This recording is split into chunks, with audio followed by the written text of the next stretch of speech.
Almost a third of Canadian kids between 5 and 17 are obese, and the numbers continue to rise. A Senate committee report is out now on the obesity epidemic with numerous recommendations. To talk about the issue, we're joined by Sasha Emmons, editor-in-chief of Today's Parent. Sasha, thank you so much for coming on this morning. This is a big issue. Can you put it into perspective for us?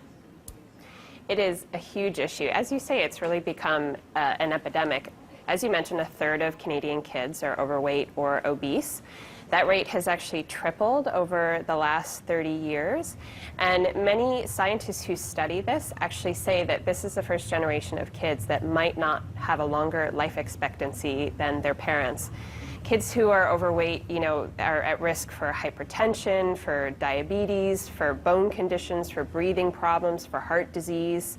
So really, this is something that can cripple their health for life. Yeah, I was reading as well that there is a bit of an issue with parents even recognizing if their son or daughter is obese. I mean, that seems hard to believe, but it's true, right? Well, actually, 3 major studies have found that, parents have a bit of a blind spot when it comes to their kids. I mean, first of all, you see your kids every day, so it might be hard to appreciate that change is happening, that weight gain is happening. We love our kids unconditionally. Sometimes it's hard to see their flaws. But the truth is also that overweight kids actually don't stand out as much as they used to. When a third of kids are overweight, your kid looks kind of normal by comparison. Yeah, okay, so let's move to what we can do about this. How can myself as a parent, how can I make sure my children don't become obese? This is a super thorny issue, and it's not helped by the fact that a lot of the research on preventing obesity and dealing with obesity once it's already a problem is focused on adults and not on kids. But overall, the experts that we talked to kind of gave 2 major points that parents should consider when navigating this thorny issue. First of all, you don't want to single out the child that's overweight. So you have one that's overweight and one that's in a normal weight range.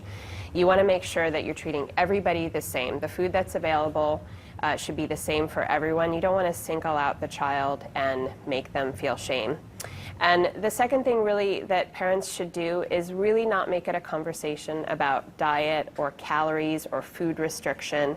It really needs to be about overall happiness, overall good health, and getting healthy together, being healthy and happy in your body, not about counting calories or anything like that.